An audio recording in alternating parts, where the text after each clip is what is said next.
Bonsoir à toutes et à tous. Nous sommes très heureux de vous accueillir pour cette nouvelle soirée de notre cycle de conférences Habiter le changement, penser, agir et transformer par la pratique, consacrée à l'agence Encore Heureux, dont le travail s'interroge sur l'habitabilité écologique, sociale et politique de notre monde contemporain. Les projets d'Encore Heureux se distinguent par une attention particulière portée aux ressources, aux usages et aux relations humaines. Réhabilitation, réemploi des matériaux, construction frugale, intensification des usages, soins apportés aux choses comme aux personnes, autant de démarches qui ouvrent des voies pour imaginer et fabriquer l'architecture autrement. L'intervenant de ce soir, Sébastien Aymard, connaît profondément ces enjeux. Architecte diplômé de l'INSA en 1998, il a collaboré plus de 10 ans avec Patrick Bouchain, figure majeure d'une architecture engagée, avant de rejoindre en 2016 Julien Chopin,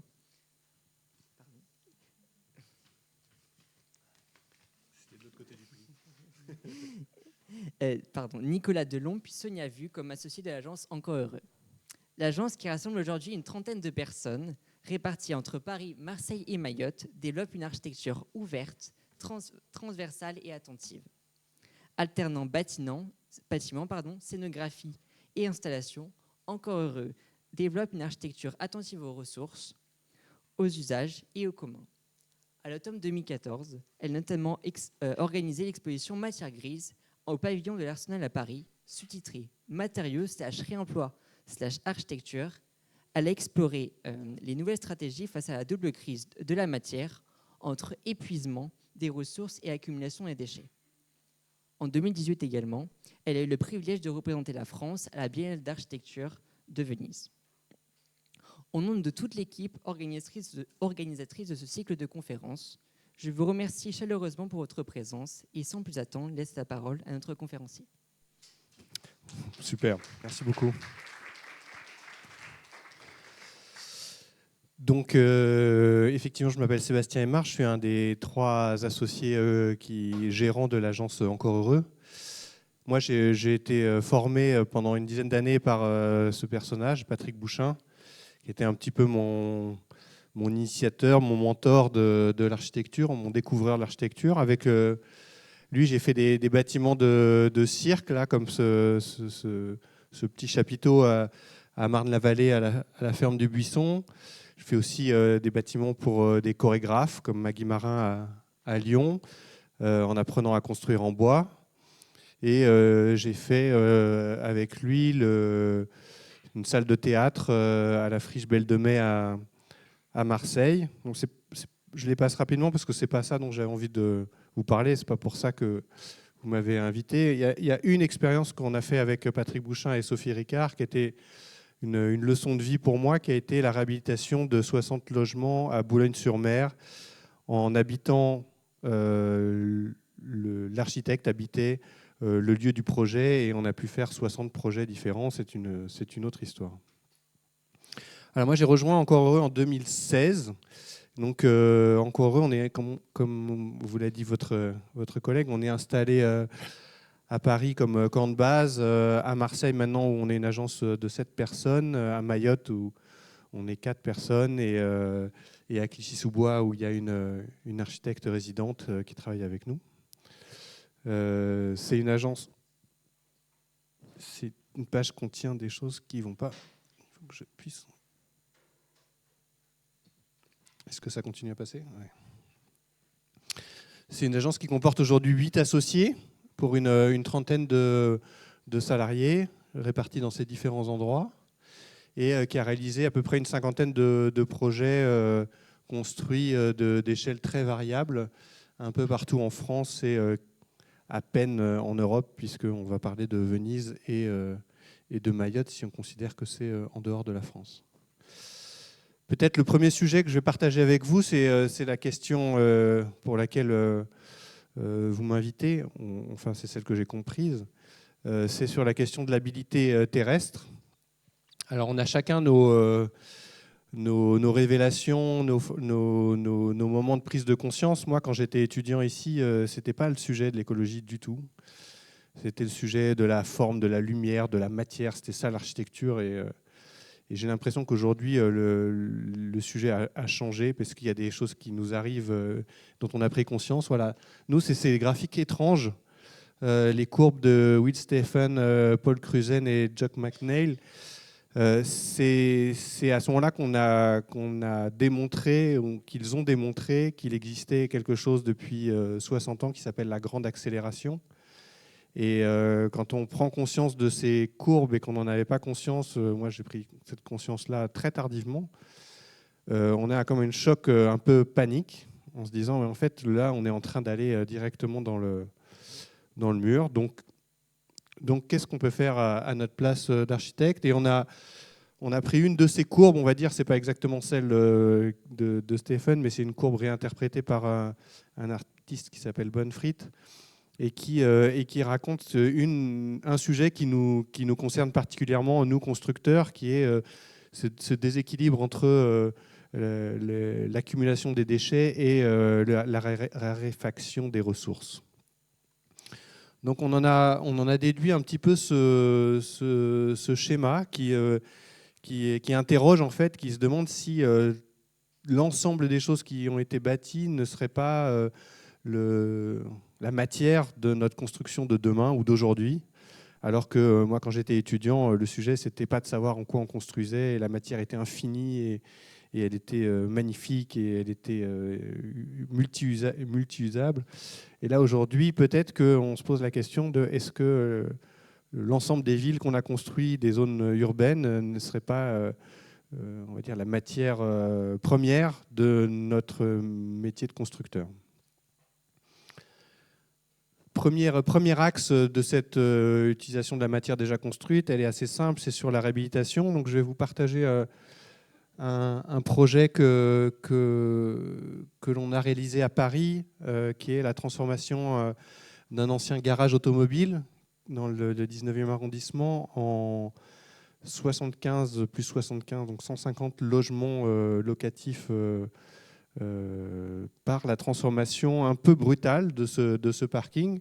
Ce schéma montre un petit peu un parking qui avait une rampe majeure et des étages un peu difficiles, avec un double projet commandé qui était un projet de logement social très très contraint sur une partie. Donc il nous a contraint à faire une proposition de démolition de cette partie, et une partie qui était sur des logements en accession, qui était un petit peu plus libre, et donc nous a permis de faire une proposition dans le concours pour réhabiliter ce garage automobile, pour le transformer suffisamment pour en faire des logements. Donc une fois le programme transformé, on fabrique ces deux ensembles. On voit aussi que la réhabilitation a une sorte d'intérêt qui n'est pas que écologique, sinon on n'y arriverait jamais à faire de la réhabilitation. On voit que la construction neuve, j'ai peut-être un petit pointeur de temps en temps, je voudrais que je vous pointe. Il y a un truc où j'ai un petit bouton, mais est-ce que ça marche? Non, ça ne marche pas. Ça pointe quelque chose? Non, ça pointe. C'est pas grave. Alors, je vais prendre la souris, peut-être que je peux pointer avec la souris. Ouais. Donc la partie neuve, quand elle respecte le PLU, elle doit être étroite, elle doit être de cette manière-là. C'est une construction en bois entièrement.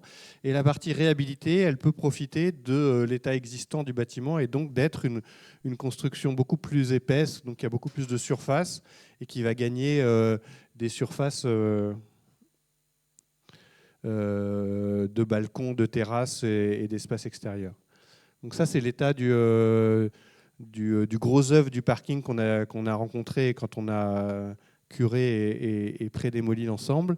Et après, on a fabriqué en installant des murs à ossature bois, en créant une faille en son centre, en créant des circulations à l'intérieur de ce vide laissé par l'existant, un ensemble de logements assez atypiques. Disons qu'on les aurait jamais conçus comme ça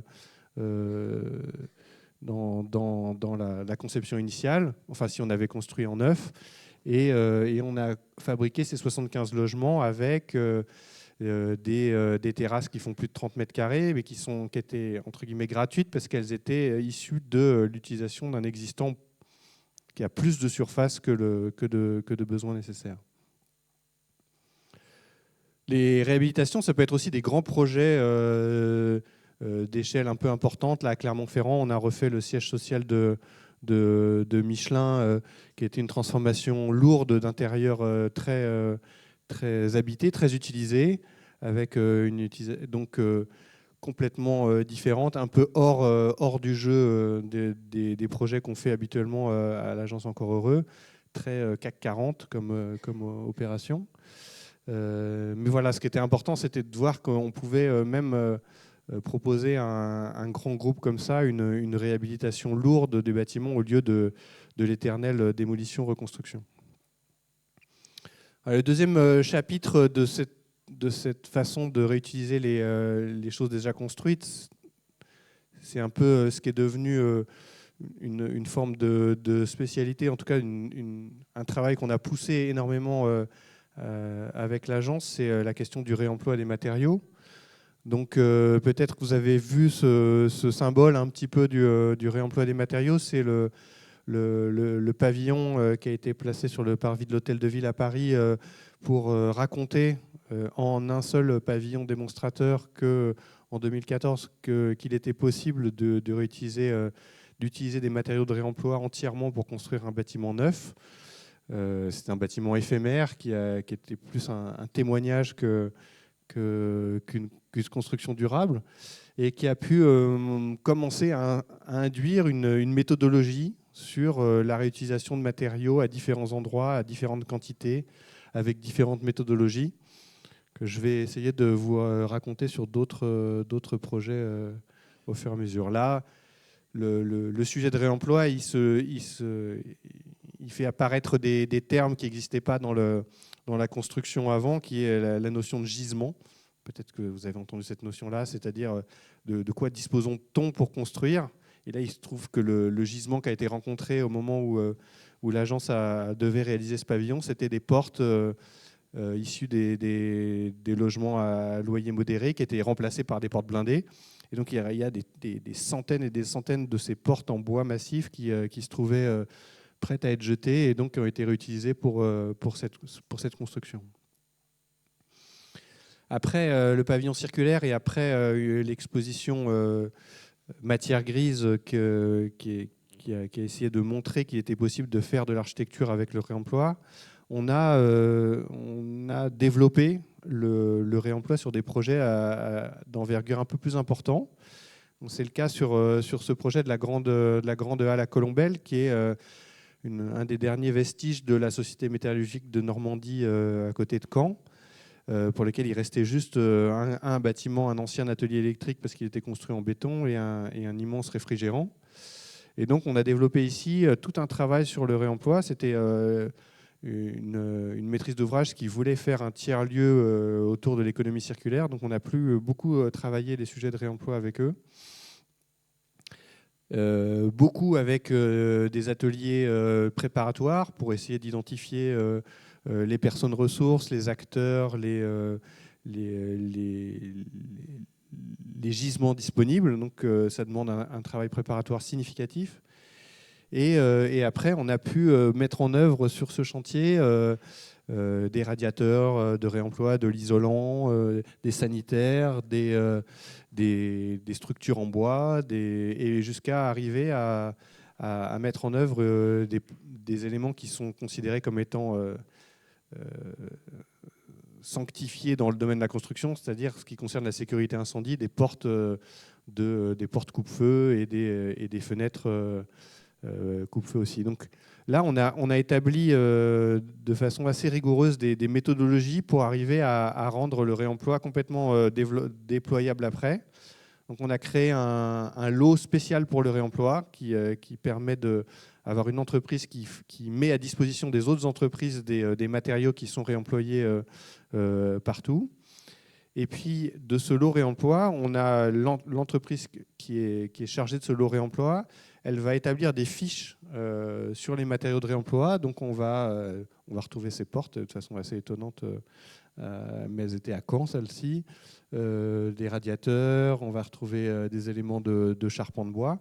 Donc tous ces éléments-là sont présentés aux intervenants du chantier par des fiches réemploi qui remplacent, on va dire, ce qui est la fiche technique d'un matériau neuf et qui va permettre de présenter à un bureau de contrôle, à un assureur, à un maître d'ouvrage, un équivalent d'une fiche neuve d'un matériau et le faire rentrer dans le process de la construction classique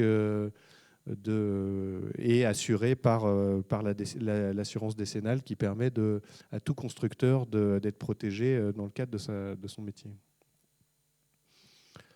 Une autre application de réemploi, je préférais, plutôt que faire un cours sur le réemploi, vous montrer des exemples un petit peu d'utilisation du réemploi. C'est ce qu'on pratique aujourd'hui sur un chantier culturel à Clichy-sous-Bois.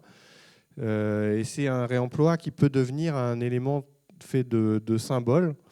Donc le projet des ateliers Médicis à Clichy-sous-Bois, c'est une sorte de programme composite qui s'empile entre des lieux de spectacle, de cinéma, des lieux de travail, des lieux d'activité et des lieux de fête. Et dans le travail de sourcing sur les gisements qu'on a pu faire autour des ateliers Médicis, on a récupéré tout un ensemble de marches, les marches d'une cité qui était en train d'être démolie, et donc des marches en pierre comme ça qui vont être réutilisées dans l'escalier du futur bâtiment. Et c'est étonnant parce que ces cités qui sont démolies parce qu'elles sont devenues insalubres, parce qu'elles sont devenues difficiles, et qu'il est plus simple de les effacer pour réécrire une nouvelle histoire.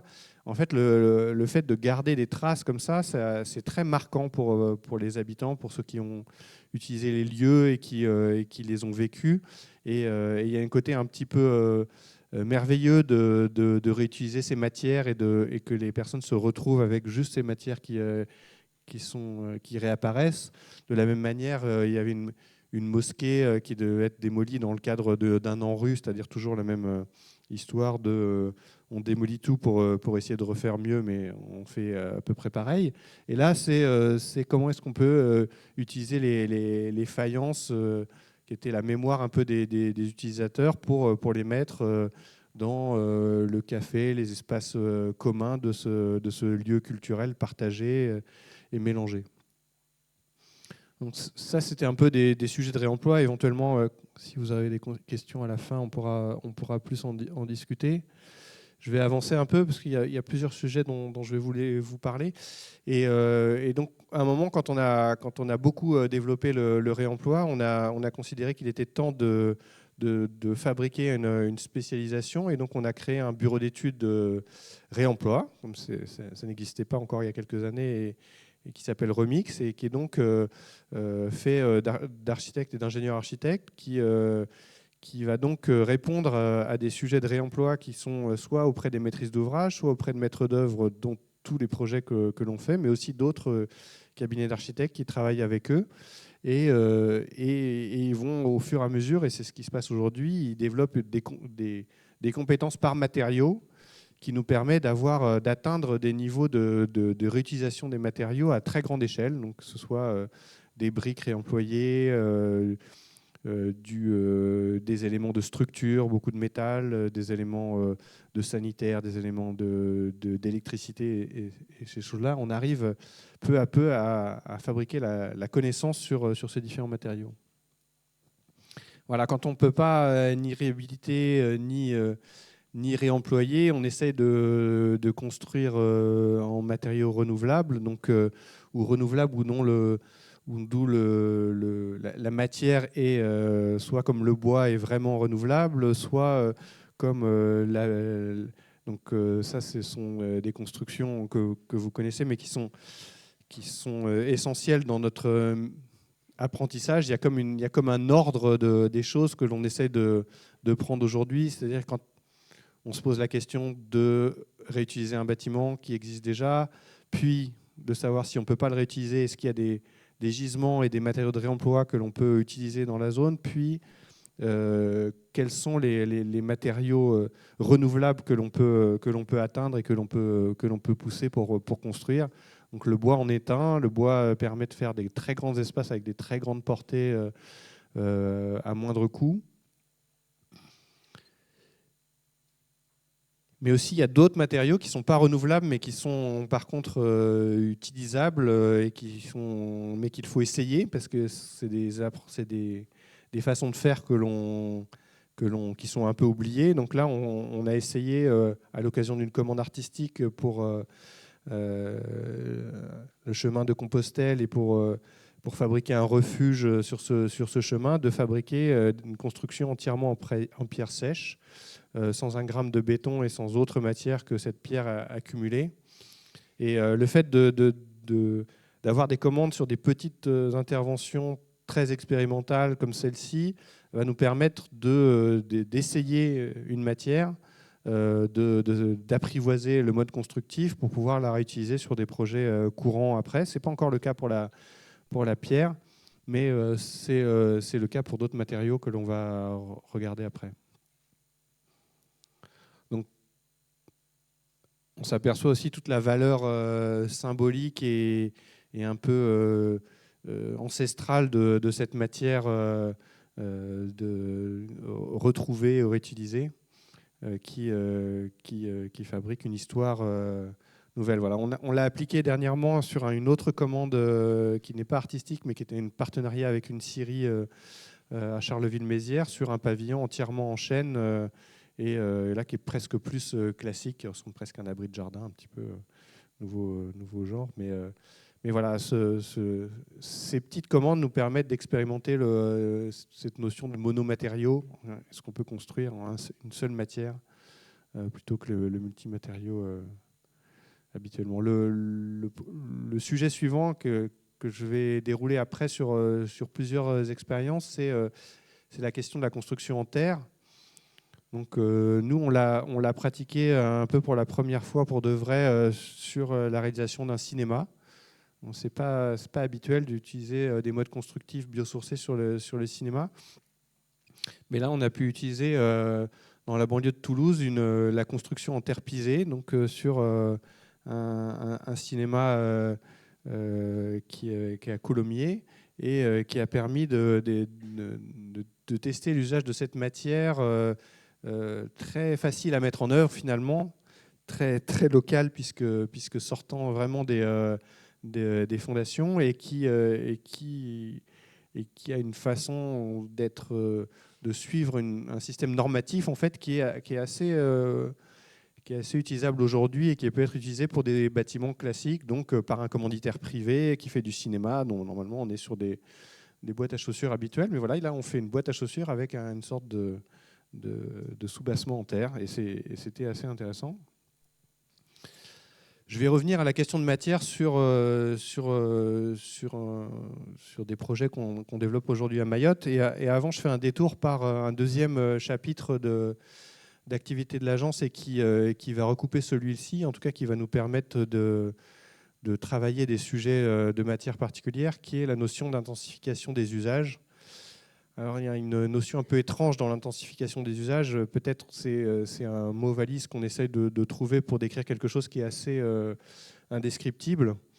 Donc, on a présenté à la Biennale d'architecture de Venise en 2018 une exposition qui s'appelait Lieux infinis et qui racontait à travers 10 projets présentés dans cette exposition 10 lieux, des expériences qui nous permettaient de penser qu'il y avait certains lieux qui répondaient aux crises sociales et écologiques de manière exemplaire, et on a essayé d'analyser qu'est-ce qui leur permettait de répondre à ces crises-là.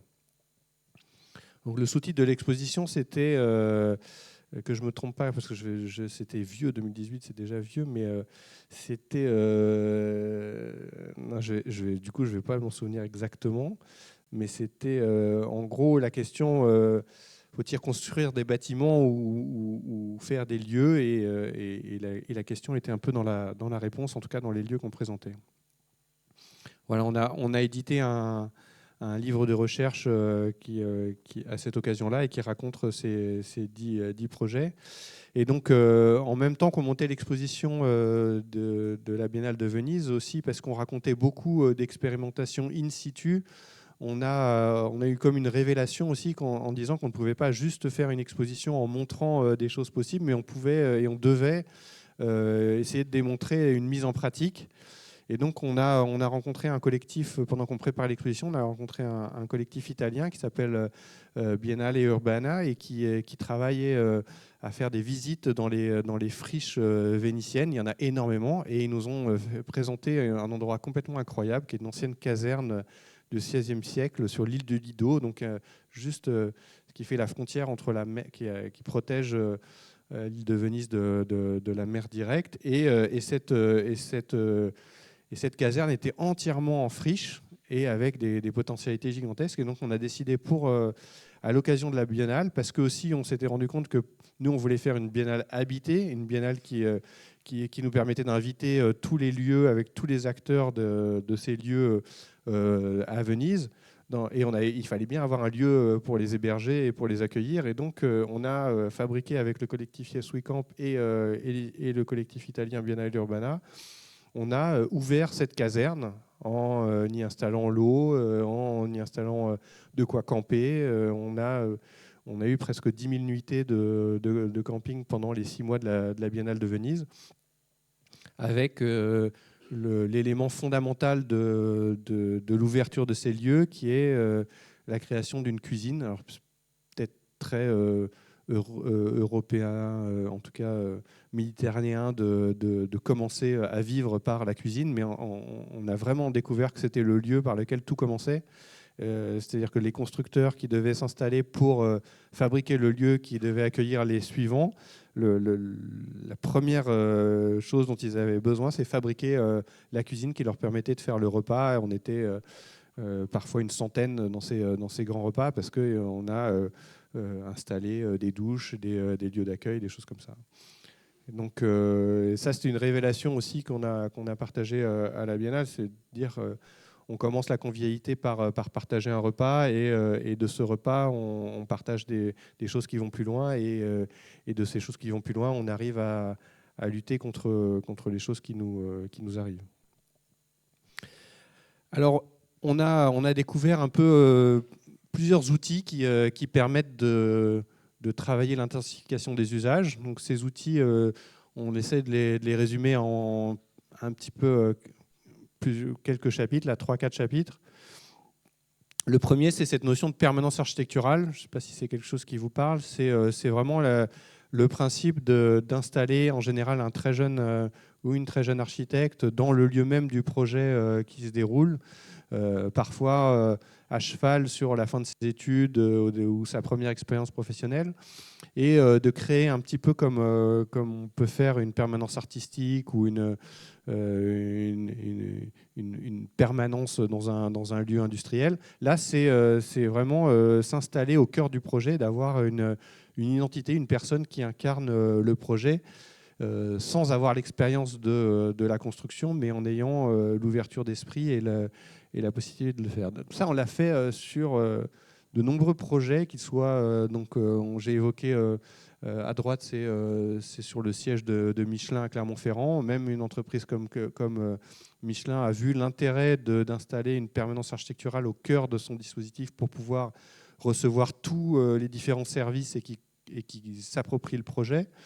Mais c'est aussi à la Grande Halle de Colombelles, ce qui nous a permis de mettre en œuvre le réemploi dont j'ai parlé, parce que l'un des très grands sujets du réemploi, c'est la mise à disposition et la récupération d'un gisement qui va disparaître aussi vite qu'il est arrivé. Et donc, le fait d'être en permanence permet de superviser ça. Et on va le voir après, jusqu'à Mayotte, où on a installé une permanence architecturale pour faire advenir le projet au fur et à mesure. Le deuxième outil dont on sert, c'est cette notion de cité de chantier ou maison du projet ou base vie. Il y a plusieurs noms qu'on utilise. Mais c'est vraiment de se servir de ce lieu qui va être le lieu de vie de tout un chantier, donc qui peut durer entre 1 et 5 ans pour nous à Mayotte, mais c'est de se servir de ce lieu-là qui va être le lieu de travail des ouvriers de la construction, des lieux de rencontre des ingénieurs, des architectes, des politiques, des futurs usagers. Si possible, de le construire en amont du chantier, parce que de toute façon, il va falloir le réaliser. Donc, c'est ce qu'on a pu faire à Colombelles, à Clichy-sous-Bois et à Mayotte. Et c'est le camp de base par lequel on va commencer à faire exister le projet avant qu'il n'arrive. On va le déposer comme un établissement qui reçoit du public, un petit établissement qui reçoit du public, mais qui permet d'accueillir des scolaires, des curieux, les voisins, les personnes qui vont avoir à se servir du lieu et qui vont permettre de rendre possible une sorte de préfiguration parfois des usages futurs des lieux dont il va falloir intensifier les usages. Ces deux outils, la permanence architecturale et la cité et la base vie et le lieu qui permet d'accueillir, nous permettent de mettre en place un troisième outil qui sont les chantiers écoles. Chantiers écoles, c'est-à-dire se servir de très grands chantiers, surtout de chantiers publics, c'est-à-dire de dépenses d'argent public pour un investissement collectif, pour en prendre des parties. Donc on prend certains chapitres du chantier de construction, certains morceaux ou certains lots, pour les confier à des gens en apprentissage, donc soit en apprentissage très très loin de l'emploi, où c'est vraiment le sujet, c'est plutôt de sortir d'une situation sociale très difficile, ou des gens qui sont vraiment en formation professionnelle, acquisition de compétences et de choses comme ça, et le chantier devient un chantier école. Voilà, il y a des structures géniales qui existent en France, que ce soit les compagnons bâtisseurs, que ce soit les structures d'insertion qui ont des vrais grands rôles importants chez nous et qui permettent d'intégrer des projets de construction pour pouvoir faire des réalisations. Ça existe sur tout le territoire et ça fabrique des choses incroyables. Le quatrième volet que l'on peut mettre en place une fois qu'on a fabriqué ces outils-là, c'est un peu la notion de chantier ouvert. Et le chantier ouvert, il peut aller très loin. On a pratiqué des spectacles, des concerts dans des chantiers. On a ouvert le chantier au public, arrêté. C'est une fausse idée de s'imaginer que le chantier est un endroit tout le temps dangereux et interdit au public. C'est une notion de sécurisation de dire qu'il est interdit au public pour éviter les accidents. Mais à partir du moment où on se fabrique un temps où le chantier s'arrête, où le chantier est sécurisé, on peut accueillir du public dans des futurs lieux qui vont être utilisés. Et on s'aperçoit que ça a énormément d'intérêt dans l'appropriation future des lieux qui sont ainsi ouverts pendant le temps du chantier. C'est aussi une sorte de leçon de vie pour mettre en valeur le travail de ceux qui les construisent et qui sont toujours derrière des palissades et qui disparaissent dès que le projet est ouvert et que la clé est rendue. Et le chantier, c'est un lieu de découverte que ce soit pour les enfants ou pour les retraités, qui est toujours plein de surprises et de créativité. Alors cette mise en pratique de ces outils, on l'a fait dans plusieurs lieux. Je vais vous raconter deux projets, un que je vais raconter un peu vite parce maintenant il commence à être un peu vieux. C'est le projet de la transformation à Rennes de l'ancienne fac des sciences dans le bâtiment qu'on appelle Pasteur. Donc là, on a mis en œuvre exactement les outils dont je vous ai parlé. Donc il y avait un bâtiment qui était devenu un centre de soins dentaires, qui était un peu biscornu et mal agencé. Là, c'est quand j'étais encore avec Patrick Bouchin qu'on a porté une étude qui s'appelait l'Université foraine et qui était un peu une sorte d'étude de programmation sur des lieux existants, qui était de dire est-ce qu'en habitant, donc en faisant une permanence architecturale dans des lieux dont on ne sait pas quel est le devenir et quel va être l'usage futur, est-ce qu'en s'y installant et en ouvrant les portes et en accueillant et en installant une conciergerie et du café et des possibles dedans, est-ce qu'on pouvait en définir un programme et un futur usage? Donc c'est ce qui a été fait pendant plusieurs années et jusqu'à arriver à définir un programme qui qui permet d'accueillir une école maternelle au rez-de-chaussée de ce bâtiment de cette ancienne fac des sciences, et dans les étages, ce qui s'est appelé une sorte de tiers-lieu des possibles, et qui va permettre d'accueillir. Pendant cette phase de préfiguration, il a été identifié qu'il y avait énormément de structures rennaises qui avaient besoin de lieux à des prix raisonnables pour venir s'installer une semaine, un mois, un an, et ainsi se préparer leur structuration pour après avoir leur propre lieu.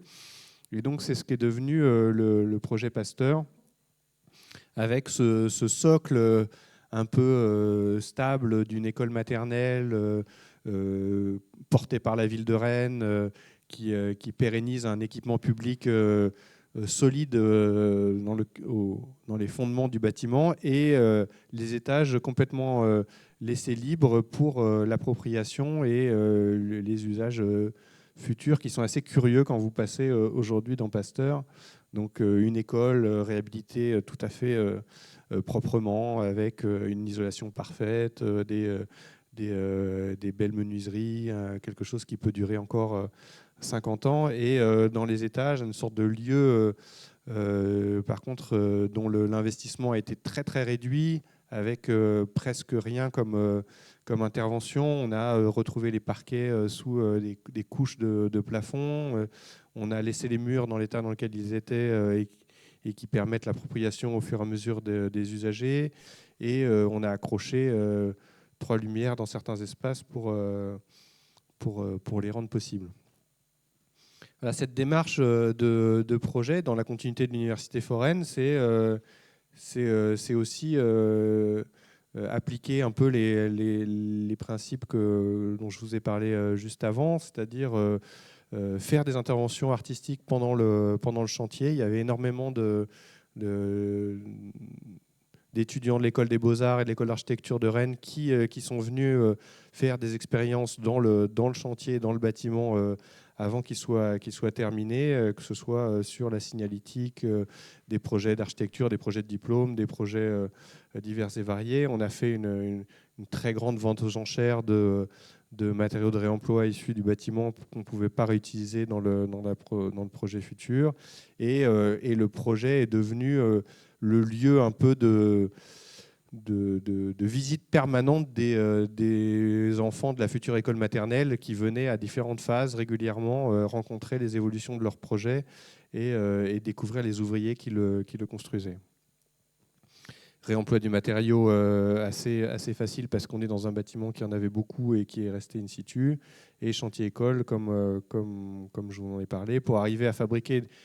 On arrive à fabriquer dans les chantiers écoles des choses qu'on imagine qu'on n'arriverait pas à faire autrement. C'est-à-dire qu'on a dans un tout petit espace, qui est un très joli espace, on a une équipe en insertion qui a travaillé sur des carrelages ou des carrelages qui étaient au rebut d'une entreprise qui était missionnée sur le bâtiment, et qui ont fabriqué de façon très méticuleuse cette sorte de mosaïque au sol, et qui raconte dans chaque carré, chaque personne a raconté son imaginaire autour de Pasteur, et on fabrique une espèce d'œuvre d'art issue du travail social, comme ça, dans le cœur du bâtiment, pendant que tous les autres intervenaient.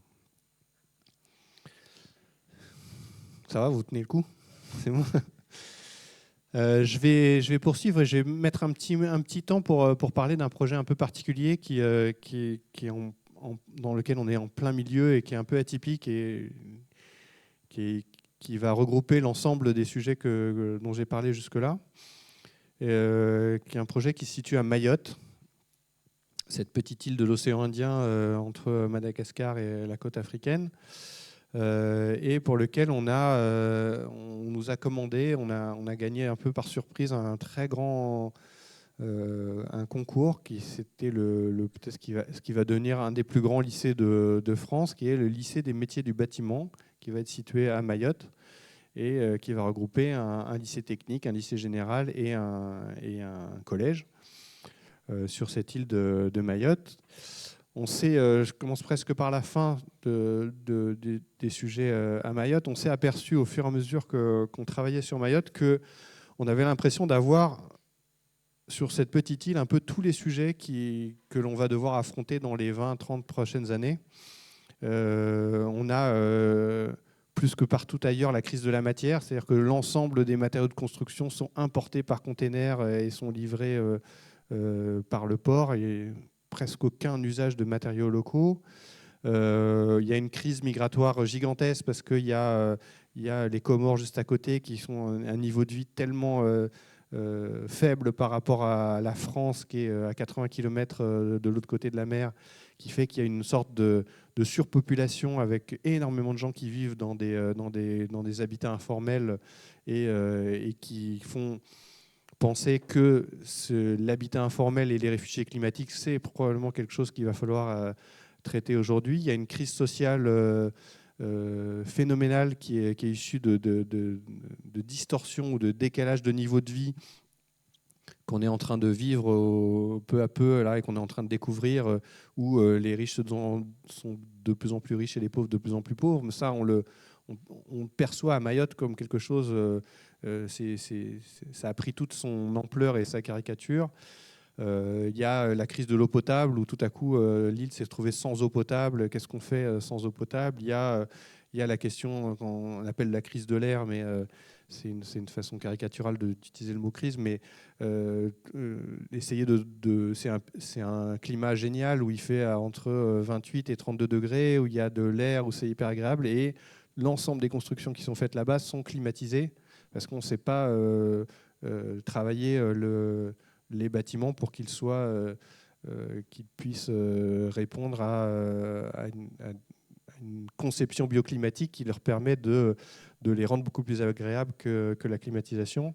Et en plus, la climatisation, on sait qu'on n'arrive pas à trouver les pièces détachées sur ces équipements. Donc, pour revenir à la crise de la matière, crise de la maintenance et des choses comme ça. Et dernier sujet qui est un peu là exagéré de le mettre dans les crises planétaires qu'on peut avoir, mais tout de même, ça a été mentionné, le cyclone dernièrement Chido qui a balayé entièrement l'île et qui nous fait nous positionner par rapport à des grands événements climatiques qui vont de plus en plus arriver. Donc voilà, leçon de Mayotte un petit peu, on s'aperçoit, est-ce que c'est pas une préfiguration de ce à quoi on va devoir réfléchir dans les prochaines années et comment on va devoir y répondre. Donc, le lycée des métiers des bâtiments, c'est un très grand lycée qui est fait comme ça d'une accumulation de bâtiments. Et pour rattacher un peu les sujets que j'ai évoqués précédemment, on a commencé à faire le lycée par en faire un tout petit bâtiment. C'est là-bas à Mayotte, il y a des lieux qui s'appellent les Farets, qui sont des lieux de rassemblement de tous les habitants qui sont, on va dire, c'est le lieu de la place du village, mais protégé des intempéries et du soleil. Donc ça s'appelle un Faret. Et donc là, on a construit après avoir installé une architecte en permanence, enfin 2 architectes en permanence à Mayotte, qui sont restés 7 ans. On a construit avec les artisans locaux une sorte de pavillon témoin du futur lycée, en quelque sorte. Et c'était le Faret du lycée qui a été construit 3 ans avant la construction du bâtiment définitif. Et ce Faret nous a permis d'accueillir en ayant la permanence architecturale et la maison du projet, en quelque sorte, on a pu accueillir les futurs lycéens, c'était les petits-enfants du village, les jeunes du lycée d'à côté, pour essayer de comprendre quel était le projet. On a accueilli aussi les équipes d'enseignants et les personnes du ministère pour nous aider à corriger le projet, à le réorienter, à trouver les meilleures fonctionnalités. Et on a pu se poser la question primordiale de la matière. Donc, j'ai évoqué au début de mon intervention la question de la matière comme un devoir écologique, mais là, c'est presque un devoir vital. Donc, et en particulier, on a découvert qu'il y avait une matière de construction traditionnelle qui avait été complètement abandonnée à l'arrivée du parpaing sur Mayotte par importation. C'est la construction en briques de terre crue ou en briques de terre comprimée, qui s'appelle avec son petit code la BTC. Et grâce à cette permanence architecturale, à ce pavillon pharé du projet, on a pu, de façon pédagogique, faire re-rentrer la brique de terre crue dans l'univers de la construction à Mayotte en général. Donc, ça nous a permis ça a permis au lycée des métiers du bâtiment qui va s'installer sur le site de créer une filière de BTC pour faire l'apprentissage de la brique de terre comprimée aux lycéens qui allaient apprendre les métiers du bâtiment. Donc d'acheter les presses.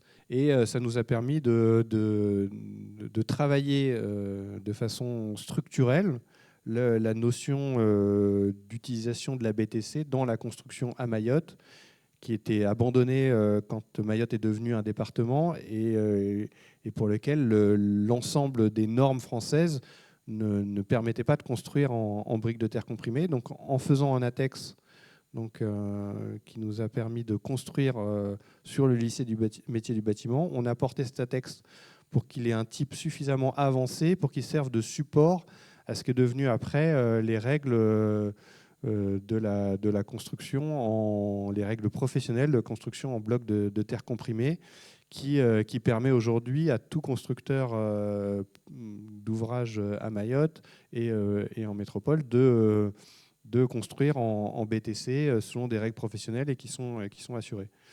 Et on va dire que c'est vraiment le cheminement de la permanence architecturale, du lieu pour recevoir, de la pédagogie que cela nous permet d'avoir, et des études techniques qui étaient portées par la construction du lycée, qui ont amené à ces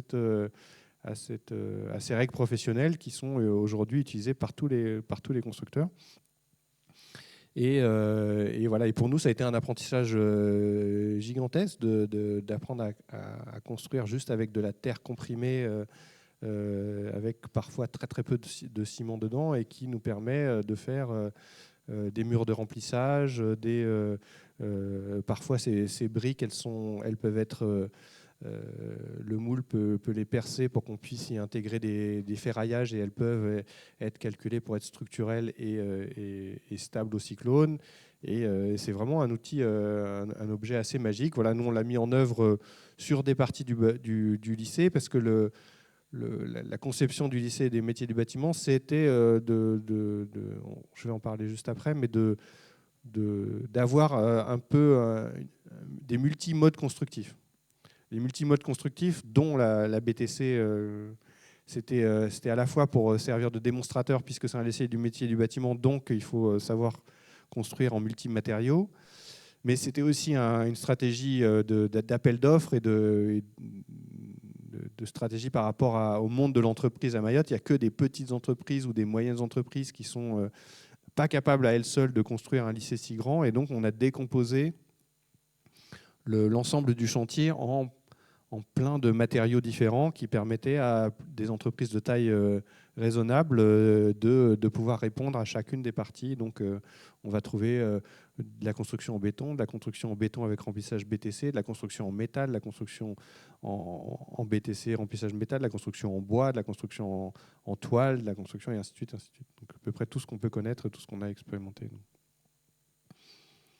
Donc l'usage de cette brique de terre comprimée, elle marche avec le béton, avec le bois, même en système constructif autoportant. Donc, comme je vous le disais, le lycée des métiers du bâtiment, c'est comme une sorte de village d'apprentissage de la construction. Des fois, on exagère, on se caricature nous-mêmes en disant qu'on est sur une sorte de bâtiment des possibles de la construction à Mayotte, mais peu importe. Le modèle de la conception du bâtiment, de cet ensemble-là, c'est issu d'études en soufflerie qu'on a fait avec le CSTB à Nantes, qui était de vraiment trouver la meilleure disposition des bâtiments, leur taille, leur porosité, leur configuration de toiture, pour que les alizés qui traversent dans un sens le matin et dans un autre sens le soir, permettent de s'assurer que l'ensemble des salles de cours, de salles de sport, des salles des laboratoires pouvaient être utilisées sans climatisation avec des systèmes de ventelles et de bâtiments traversants. Je n'utilise pas la bonne brique. Donc ça, c'est à peu près l'état actuel du chantier aujourd'hui. C'est une sorte vous voyez à peu près l'échelle vu les grues et un chantier qui s'éparpille un peu de tout le côté. Donc construction bois dimensionnée pour résister aux cyclones et aux vents importants et aux tremblements de terre. Ça fabrique des sortes de charpentes un peu étonnantes qui ont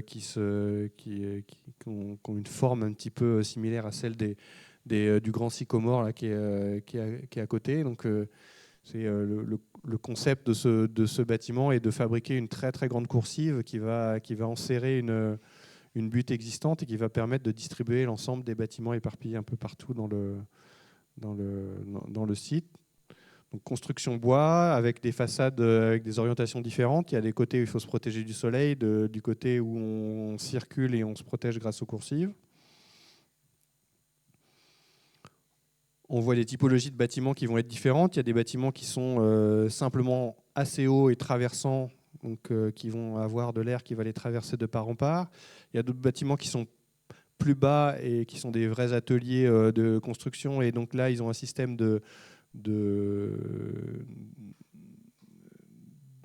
d'excroissance de toiture qui va permettre d'aspirer l'air et de fabriquer une traversée dans l'ensemble de l'atelier, et des grands ensembles comme ça qui sont naturellement ventilés et qui vont accueillir, là en l'occurrence c'est les ponts roulants et les lieux qui vont faire les essais du gros œuvre. Voilà. Quand on fait ce type de lieu d'apprentissage, c'est un devoir de le rendre, de le faire devenir un objet d'étude de tous les âges. Donc c'est un lycée. On peut s'imaginer qu'on pourrait faire un peu la même chose sur tout type d'équipement public en fonction de son orientation. Mais là, le lycée, c'est un lieu d'apprentissage. Donc une partie de la permanence architecturale qu'on a sur place, elle s'occupe de faire comme un cours régulier, une fois par semaine, pour emmener différents âges visiter ou découvrir les différents métiers du bâtiment in situ dans le lieu. C'est aussi un chantier Mayotte où on a pu faire intervenir des artistes qui vont par le jeu là en l'occurrence c'est un jeu circassien, mais c'est un jeu qui va jouer avec les charpentes, avec les hauteurs de la construction, et qui vont raconter aux différents futurs usagers et d'ailleurs praticiens des métiers de la construction qu'est-ce que racontent ces ensembles structurels. Alors après, il y a eu un cyclone à Mayotte, donc l'hiver dernier, je ne sais pas si vous avez entendu parler de ça, mais un grand cyclone a ravagé l'île. Donc c'était vraiment très impressionnant. On a été quelques semaines après le cyclone, surtout pour essayer de voir comment se portait notre équipe sur place. Et le cyclone, il balaye vraiment toutes les constructions légères, tous les ensembles découverts sur l'île. On a ces constructions en toile qui ont toutes été soufflées. Alors c'était un peu prévu, c'est-à-dire qu'elles sont calculées pour tenir jusqu'à des vents de 100 km/h, et donc il était entendu qu'au premier coup de vent, elles allaient s'arracher. On voit que c'est pas si absurde que ça finalement. On était moqueurs sur les constructions en bois toile, et puis finalement c'est une très faible matière à remplacer, c'est assez pratique. Mais voilà. Et dans notre lycée, il a tenu, il était en plein chantier. C'est juste les grues qui sont tombées. Enfin, il y en a 2 grues qui sont tombées par chance juste à côté des bâtiments. et quelques morceaux de toiture qui ont décollé, mais c'est un grand moment d'angoisse.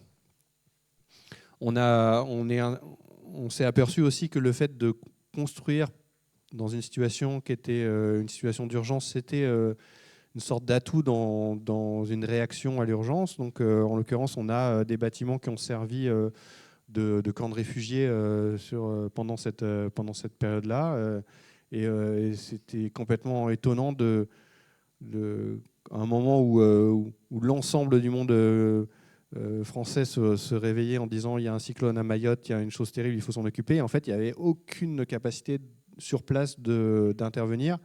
Et donc nous, on a une petite équipe d'architectes qui sont liés avec des ingénieurs qui habitent sur l'île. Et le fait d'être là-bas et d'avoir ce lien avec le territoire, on a pu fabriquer dans les chantiers des camps de réfugiés qui ont servi juste le temps transitoire, mais qui ont permis cet usage-là. Alors le fait d'être à Mayotte, d'avoir ce rôle-là et de voir les effets d'un cyclone sur un territoire comme ça, nous a forcé à pousser un peu les actions qu'on pouvait mener. Et donc, on a développé un projet que je vous partage ici qui s'appelle Simaoré, qui est l'idée de construire une scierie mobile coopérative.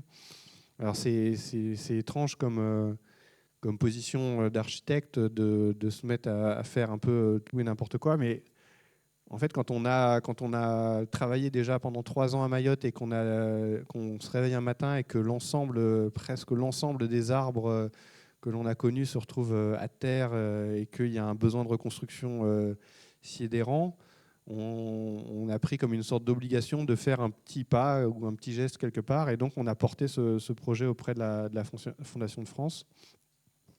Est-ce qu'on peut faire quelque chose de ces ensembles d'arbres qui sont d'ailleurs des arbres tropicaux qui sont géniaux pour la construction, avec plein d'essences qu'on n'a jamais l'occasion d'utiliser dans la construction parce qu'elles sont trop chères quand on les importe. Est-ce qu'on peut faire quelque chose de ces bois tombés pour aider à reconstruire Mayotte? Et donc on a porté un projet auprès de la Fondation de France, et on a découvert ce système de scierie mobile. Donc, la scierie, pour ceux qui ne voient pas ce que c'est vraiment qu'est-ce qu'on fait d'une grume, c'est-à-dire d'un arbre coupé ou tombé. Comment est-ce qu'on peut le transformer en pièces qui peuvent être utiles pour la construction, c'est-à-dire des planches, des chevrons, des poutres.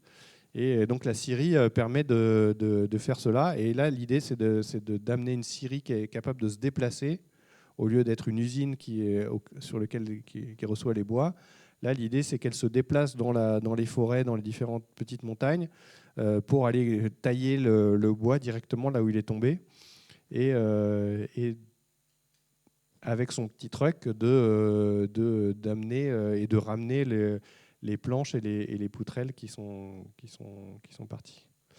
Donc on a rempli un container, plusieurs containers, avec les équipements qu'il fallait pour fabriquer cette scierie, jusqu'au camion d'ailleurs. Et tout ça est arrivé la semaine dernière à Mayotte.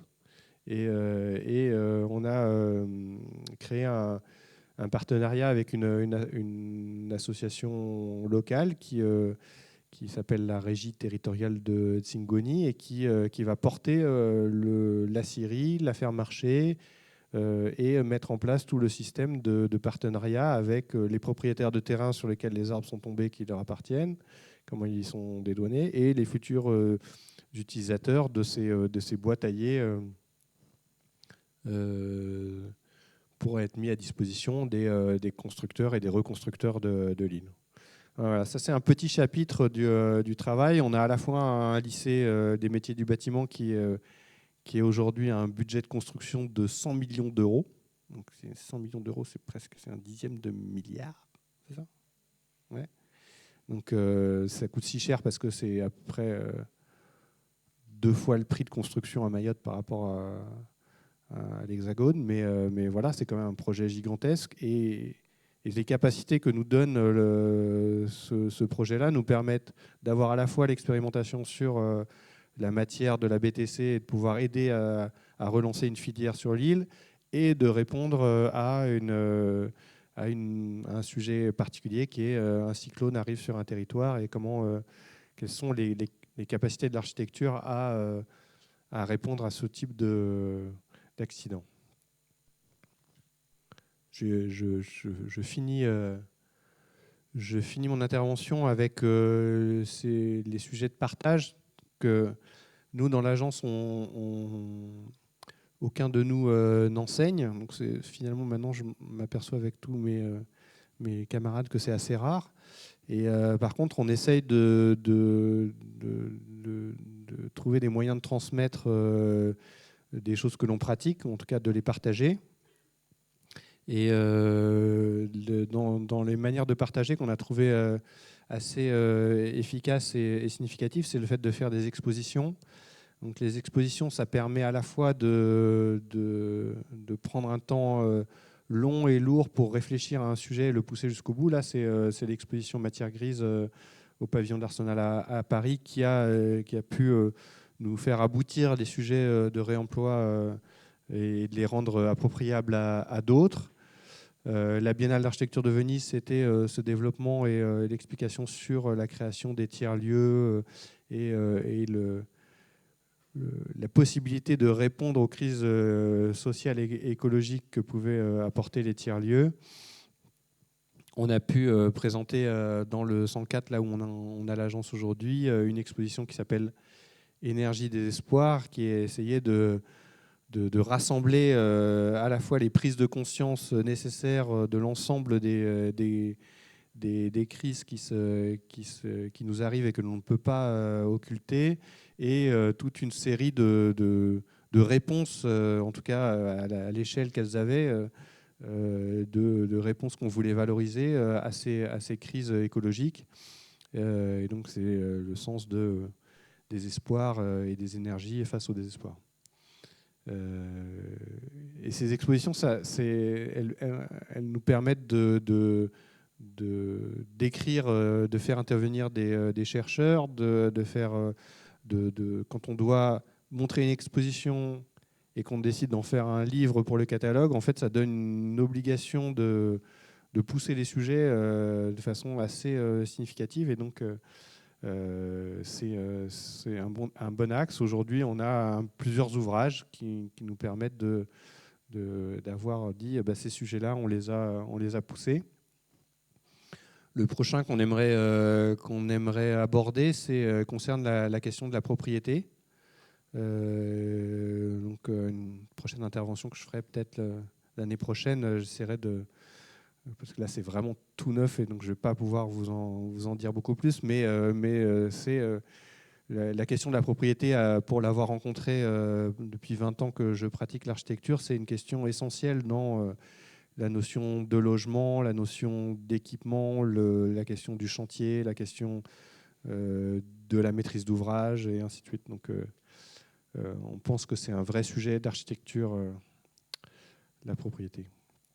Et voilà, et un des derniers modes de transmission qu'on a pu mettre en œuvre, ce sont des conférences dessinées. Alors moi, j'ai pas le talent de mon associé Nicolas Delon et de ce compère Bonfried mais si vous avez l'occasion d'assister à une de ces conférences dessinées qui sont comme des spectacles dans des lieux culturels là où elles sont commandées, c'est vraiment raconter la position de l'architecte pendant qu'un dessinateur les illustre en même temps avec ces dessins qui sont comme un peu enfantins et qui sont travaillés très longtemps avant d'arriver à quelque chose de comme ça, un peu essentiel et qui raconte en quelque chose de très symbolique les sujets qui sont évoqués. Là, c'est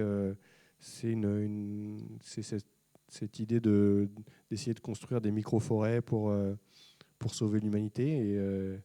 Et celle-ci, elle parle d'elle-même sur la continuité de continuer à se mettre des balles dans le pied au fur et à mesure que l'on avance et que l'on recule. Mais voilà, c'était pour finir sur ces jolis dessins. Et je vous remercie beaucoup de votre attention qui a été très profonde. Merci.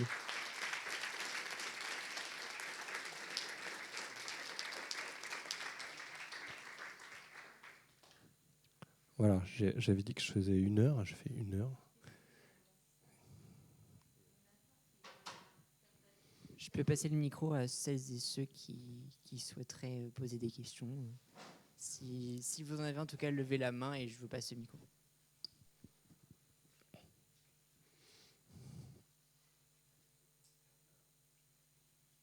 Il a coupé le micro avant de vous le passer. Ouais, je pense. Ouais, c'est bon. Ok.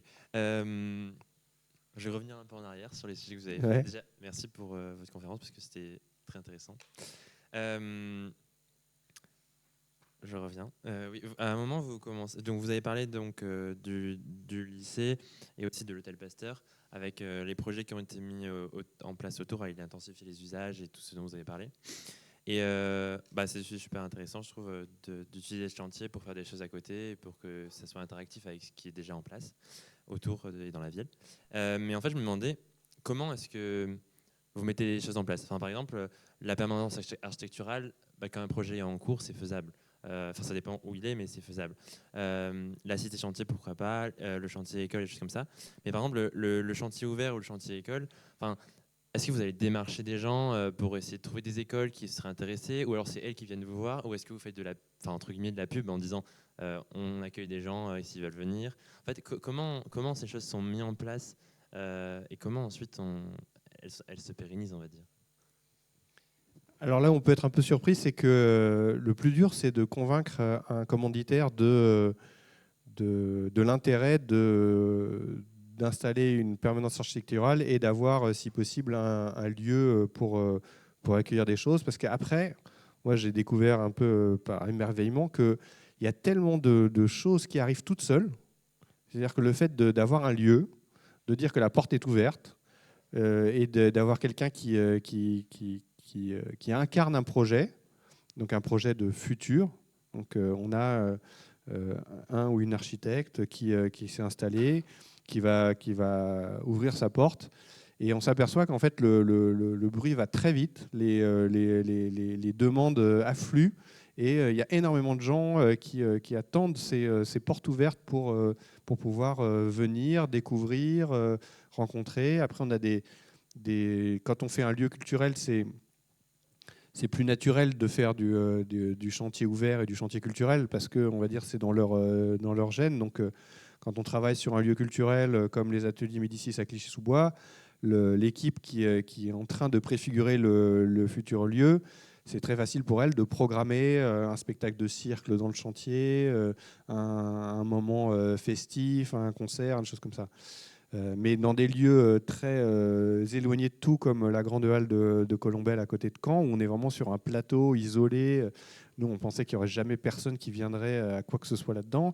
Et peu à peu, on s'aperçoit qu'il y a des gens, ils arrivent, ça passe par le scolaire, ça passe par les milieux associatifs qui sont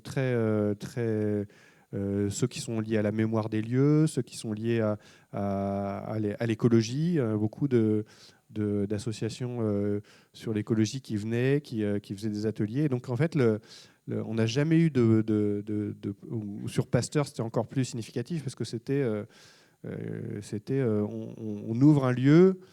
Si vous avez quelque chose à y faire, venez le proposer et on vous y accueillera. Et en fait, les projets sont le bâtiment est entièrement, il y a à peu près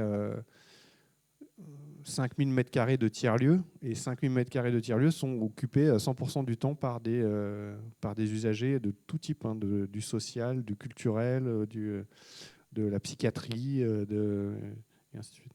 Donc, jamais, à partir du moment où on a un lieu, on ouvre les portes et on est accueillant, tout arrive.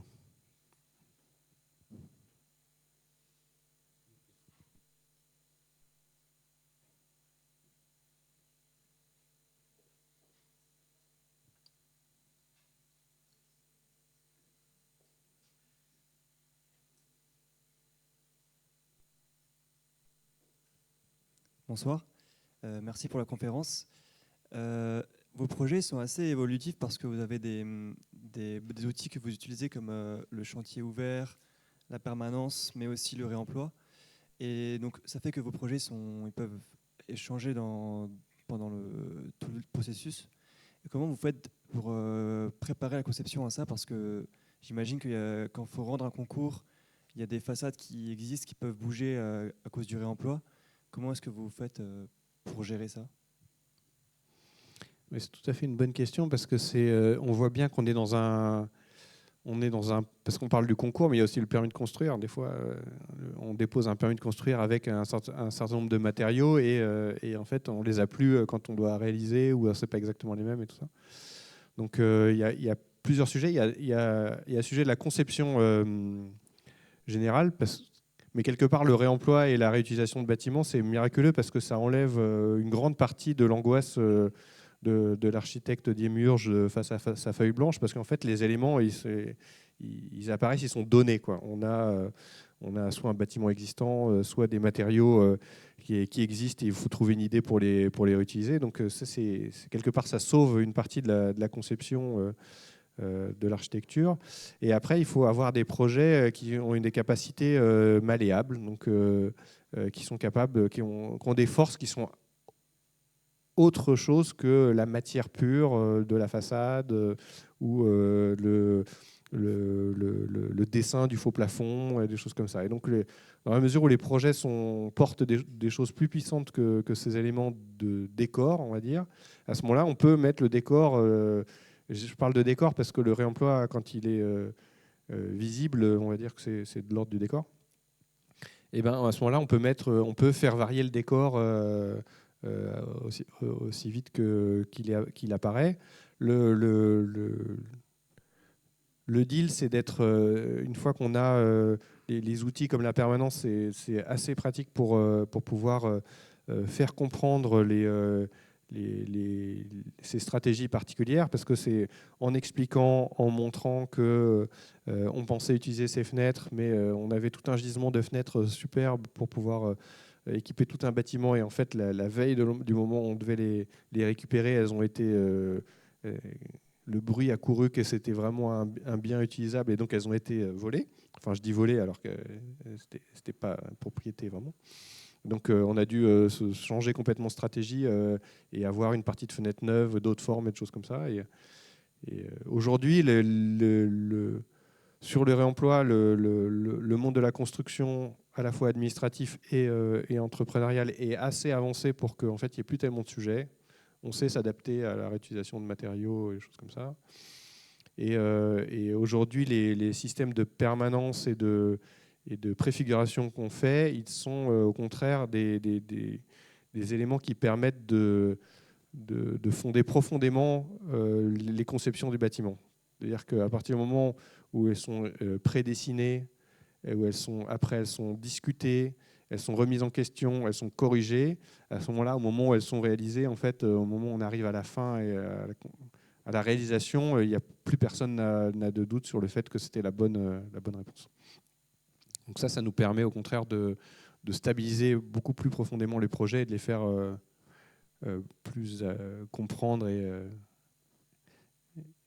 approprier. Merci.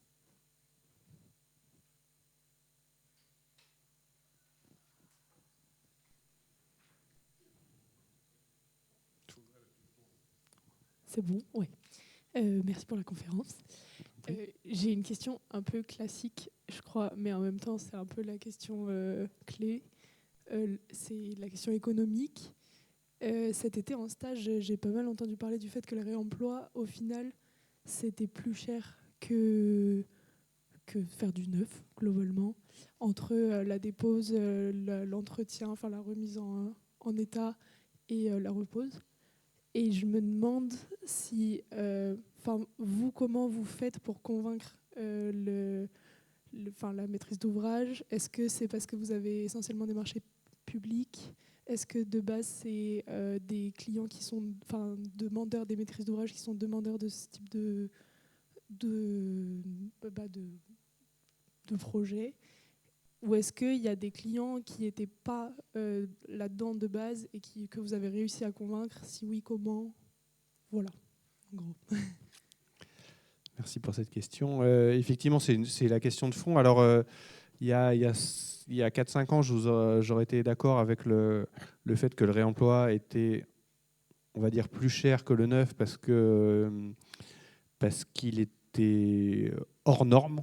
Donc il fallait passer par tout un processus de normalisation pour le faire accepter. Il y a tellement peu de constructeurs qui l'utilisaient que c'était plus cher. Aujourd'hui, on est à peu près sur une équivalence. Et demain, on sera probablement, et c'est normal, moins cher en réemploi qu'en neuf. Mais voilà, aujourd'hui,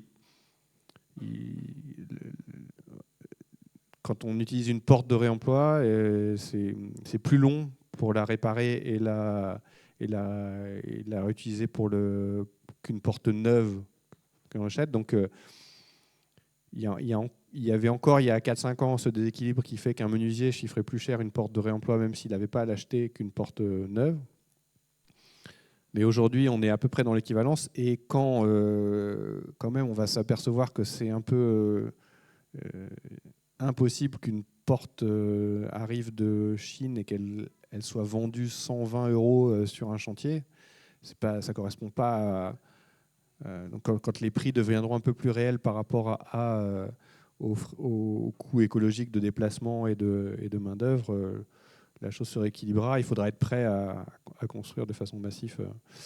Et donc, on a des maîtrises d'ouvrage qui sont très variées, donc public, privé, que ce soit de la promotion immobilière, de la commande publique, et qui sont très fervents de réemploi de façon générale. Je pense qu'on est dans un mouvement général, je pense national, qui est assez propre à la France, qui n'est pas encore développé à ce point-là dans d'autres pays d'Europe, à part peut-être la Belgique, qui a des acteurs comme Rotor qui sont très avancés, qui ont fait avancer beaucoup le sujet de réemploi.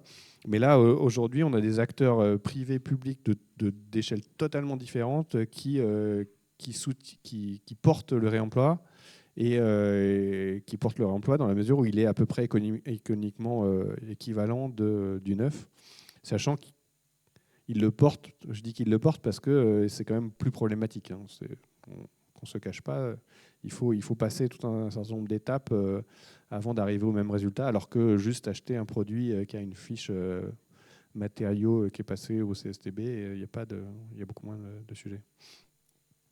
Mais aujourd'hui, c'est presque commun dans les projets sur lesquels on travaille, même avec des maîtrises d'ouvrage qui n'avaient pas demandé aujourd'hui, d'arriver à prendre une partie et de se dire, en fait, on pourrait, au lieu de prendre tous les sanitaires neufs, de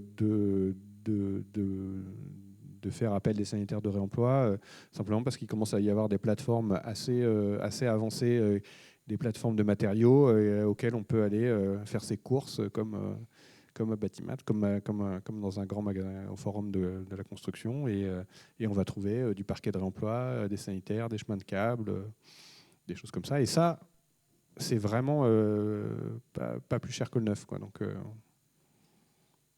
aujourd'hui, c'est devenu courant. C'est tant mieux. Hein. Est-ce qu'il y a d'autres questions ?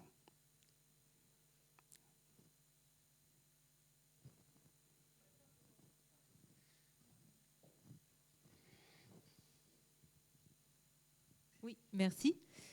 On parle là beaucoup de réemploi là, pour les questions-réponses, mais je trouve que vous avez montré quand même des manières de faire du projet un peu hors piste et pas seulement de réemploi. Moi, ma question, elle est sur un peu dans la continuité de ce que vous avez posé comme question avant, de l'acceptabilité des maîtrises d'ouvrage, pas que sur une question économique, mais aussi sur une question de temporalité, parce que je pense qu'il y a aussi là un vrai sujet, c'est-à-dire que ce soit le réemploi ou le fait de créer une base, une cité de chantier en amont, on n'est pas du tout dans les mêmes temporalités de projet. Comment est-ce que la maîtrise d'ouvrage accepte ça et comment est-ce que vous arrivez à dégager aussi une forme de stabilité économique dans vos prestations d'architecte ? Merci. Alors, en fait, moi, je m'aperçois que le moment où je me suis libéré de cette question-là, c'est quand le groupe Michelin nous commande. Alors, au début, ils nous ont commandé pour 6 mois une permanence pour voir c'est quoi cette clownerie, qu'est-ce qu'on va en faire. Et au bout de 6 mois, on l'a reconduit pendant 3 ans. Et cher, parce que comme c'était Michelin, nous, on facturait cher. On facturait, je sais pas, on facturait au moins le double à peu près du salaire des personnes qui étaient en place. Mais ils ont vu un intérêt gigantesque, en fait, quand on a un gros groupe, je ne me souviens plus combien il y avait de salariés qui travaillaient sur ce site, parce que je ne l'ai plus en tête, mais il y avait tous les services qui venaient découvrir le projet, qui donnaient leur avis, qui faisaient un retour. Donc là, je parle de la phase d'étude. Et en fait, cette permanence, elle était présente pendant la phase d'étude. Donc elle n'a jamais freiné les études. Elle a juste alimenté au fur et à mesure les études et réorienté certains axes de la maîtrise d'ouvrage qui pensaient mettre tel pôle avec tel autre et avoir, je sais pas quoi, une tisanerie ou un grand ensemble entre les deux. Mais en fait, non, ils ne marchent pas du tout ensemble. Donc il faut vraiment les avoir séparés. On les met plutôt dans ce bâtiment-là. Et donc la permanence permettait de recevoir cette information, de faire les tests grandeur nature, parce qu'on avait des maquettes à grande échelle pour pouvoir essayer des choses, et d'avoir une réponse qui permettait de soulager tout le monde et de dire et il y a certains projets où, au contraire, on n'a pas ce système-là et on avance dans les études, et puis après on est obligé de revenir à des phases préalables parce qu'en fait il y avait soit un problème économique sur l'ensemble, soit un problème de compréhension et d'usage qui n'était pas complètement abouti. Donc moi, j'ai jamais vu de temporalité, en tout cas sur la mise en place de permanence et de cité de chantier, de temporalité qui gênait la temporalité générale du projet. Sur la question réemploi, la question de temporalité, c'est un vrai sujet. Mais c'est presque un sujet un peu complexe. C'est-à-dire que ce qu'on essaie de faire aujourd'hui, c'est de missionner le lot réemploi ou les acteurs du réemploi avant le début du chantier pour pouvoir préparer l'ensemble des gisements et les mettre à disposition des entreprises qui vont construire dans un rythme de chantier après les opérations. Et donc ça, on y arrive à peu près bien. Dès 2019, sur Colombelle, on a fait ça. Il y avait un hangar qui était fabriqué spécialement dans le lot réemploi. Ils avaient fait le gisement n'était pas sur place parce qu'il était vide, le bâtiment. Ils avaient fait tout un cercle de gisements potentiels et au fur et à mesure, ils ont ramené les matériaux que nous, on a identifiés grâce à la permanence comme étant utilisables dans le bâtiment. Et donc, à chaque rencontre de matériaux disponibles pour le réemploi, on se disait, est-ce qu'il est intégrable dans le bâtiment ? Oui, il est intégrable, on a fait le test. Et donc, ils pouvaient le rapatrier, le mettre dans le hangar, le préparer. Et quand les entreprises de construction sont arrivées, elles avaient les matériaux qui étaient rangés dans des étagères et tout était préparé pour leur utilisation. Je ne dis pas qu'il n'y a pas eu de problème quand même dans la réalisation, mais voilà, le process n'a pas posé de problème ou ne pose pas de problème de temporaliser. En tout cas, les processus de... Parce qu'en fait, ce sont des processus en parallèle. Sur le lycée des métiers et des bâtiments à Mayotte, en fait, c'est un chantier qui va durer 5 ans. Je ne sais pas si vous vous rendez compte, 5 ans de chantier. Et donc, c'est gigantesque. Et le projet d'étude, il a duré 3 ans. Donc, pendant ces 3 ans, en fait, la moitié du temps, on avait une équipe sur place qui pouvait faire l'échange directement avec les enseignants. Qu'est-ce qu'on fait, comment on équipe tel atelier, où est-ce qu'on va mettre les prises de courant, comment on ventile telle partie. Et cette mise au point du projet s'est faite avec des allers-retours entre la permanence qui avait les informations en direct et les concepteurs qui pouvaient faire avancer le projet au fur et à mesure. Donc, moi, j'ai pas eu le sentiment que ces méthodologies de travail créaient des problèmes de temporalité. Au début de ma pratique quand je travaillais avec Patrick Bouchin et au tout début de notre pratique sur les permanences et les réemplois, c'était des missions qu'on n'arrivait pas à valoriser auprès des maîtrises d'ouvrage, donc on les intégrait, on les absorbait dans notre mission de maîtrise d'œuvre classique, donc mal. Et aujourd'hui, c'est quelque chose qu'on propose comme une prestation. Comme on dit, on a une compétence de tel type. Nous, on a gagné un concours pour faire le siège de l'HESS dans le campus Condorcet, un très grand bâtiment public, une grande école, sciences sociales. Et le sujet n'était pas du tout posé pendant le concours, mais au moment où on s'est rencontrés, on leur a dit, si vous voulez, on a une méthodologie qui est assez intéressante, qui consiste à fabriquer la base vie avant le chantier. De toute façon, vous allez devoir la payer. Donc, si vous la financez 2 ans avant, vous aurez un lieu déjà qui existe, et d'installer une permanence architecturale sur place qui va permettre d'écouter tous les gens qui ont des milliards de réclamations, parce qu'il y en a plein tout autour qui ont des tas de problèmes. Pourquoi est-ce que vous construisez ça là?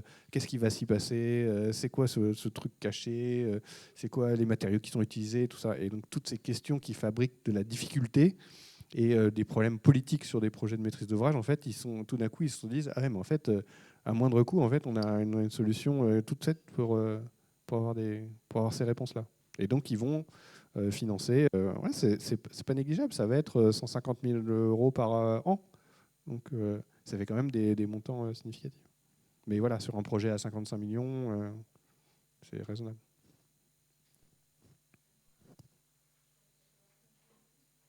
Est-ce qu'il y a d'autres questions?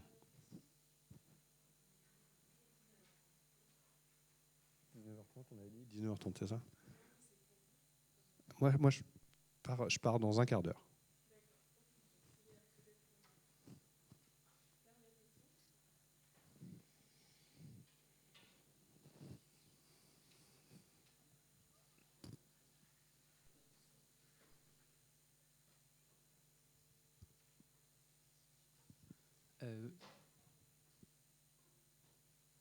Oui, bonjour.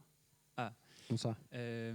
Merci pour cette conférence. Je trouve ça super intéressant comment le chantier vit pendant sa phase de chantier, comment on le rend accessible au public. Est-ce que vous ressentez dans ces visites, est-ce que vous expliquez aussi aux gens qui le parcourent comment il a été conçu, comment il fait, comment on fait pour le ventiler, toutes les notions et concepts qui ont été pensés et mis en place pour faire vivre le bâtiment, de manière à ce qu'ensuite les utilisateurs puissent le comprendre, mieux l'utiliser et que les besoins et l'utilisation correspondent à ce qui a été imaginé.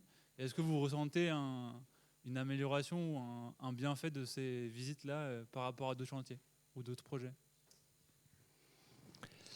Merci pour votre question. C'est tout à fait le cas. En tout cas, les visites, c'est un double... Enfin, les visites, en tout cas, le fait de faire le chantier ouvert comme ça, ou le chantier école, c'est un double effet. Nous, on sent qu'on arrive à faire comprendre à des acteurs, des utilisateurs, ou même la personne qui finance le projet, même des fois qui n'a pas vraiment notion de ce qu'il fait, des petits sujets de conception, en tout cas de tout ce qui porte la conception, à la fois les grandes orientations du projet et après les petits sujets d'usage et d'amélioration. Donc, parce que du coup, quand on fait des permanences comme ça, on a beaucoup d'outils, d'objets. On a l'outil principal, c'est la maquette au 50e. C'est un outil génial pour raconter le projet, pour le faire comprendre, pour être à l'intérieur des lieux ou de comprendre les matériaux. Après, c'est effectivement au fur et à mesure que le chantier avance, on a des échantillons. Mais ça, c'est vrai sur tous les chantiers. Mais là, on se sert des échantillons comme une sorte d'exposition et de discussion sur, voilà, ça va être ça, les matériaux. Là, on va utiliser ces drôles de système de bois perforé. Donc, on a un échantillon, on a l'isolant, c'est la laine de bois, ça ressemble à ça, de la laine de bois, c'est cette matière-là, ça sera dans les plafonds et ça sera caché, on ne le verra plus. Donc il y a tout ce côté didactique d'apprentissage de quoi est composé le bâtiment, à la fois dans sa conception générale et quelles sont les grandes orientations du projet d'architecture, mais jusqu'à sa petite...